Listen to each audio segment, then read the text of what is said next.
The EU is an important institution. The Free Trade Association led to the Europe catching up in terms of productivity to the United States after lagging for 50 years or 60 years.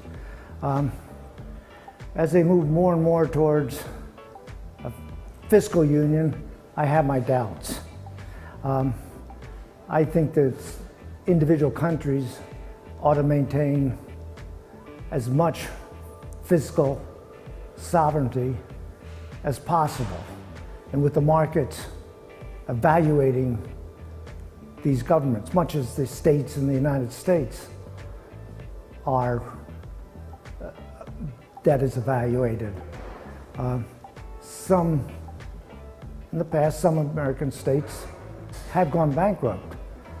The most recent one was in the 1970s, Delaware. Illinois is about ready to go bankrupt. But they make you see the spread between what they have to pay for on their bonds and other states. And this is a signal that they're not behaving fiscally responsible. The system of having some central authority coming in there and telling them and putting them into receivership, I don't like. I think people, if they know they're going to get bailed out, they'll spend irresponsibly and then get knowing that they will be. It's a time consistency problem. So I'd like to see more fiscal independence, but free trade, and encourage the movement of people between conferences like this, where you have people from all over the world getting together, is valuable for everybody. Several European countries, back in about 2008 or 9, had significant recessions, decline in output relative to the growth path. And a lot of this has persisted. But there's a lot of countries where that didn't happen. The 5 Asian tigers are notable examples. Poland is a closer to, they had no recession. Why? They said they couldn't afford a stimulus policy. Sweden has made major tax reforms in hidden ways, and they're beginning to catch, after being in the lead and losing ground, they began to catch back up to leadership position. I think the individual countries can do it, and will, if they face the discipline of the market. These business cycles, this recession was not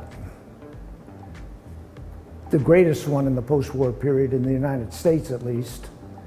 The revised statistics came in and showed that the biggest one was began in late 1978 and ended in 1982. It was longer and deeper.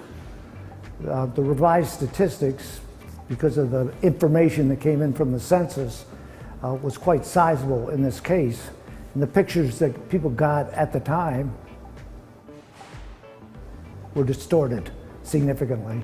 Now, I think they can,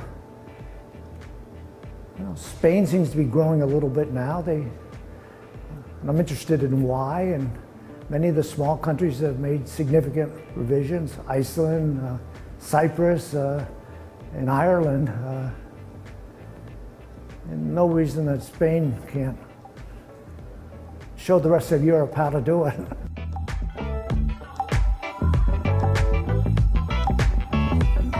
There's going to be pockets of excellence in research in various parts of Europe. That's good.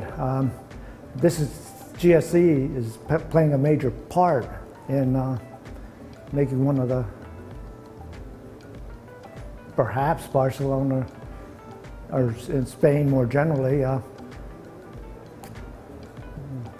the preeminent. Those Stockholm School of Economics, some places in France, some places in England, are quite good.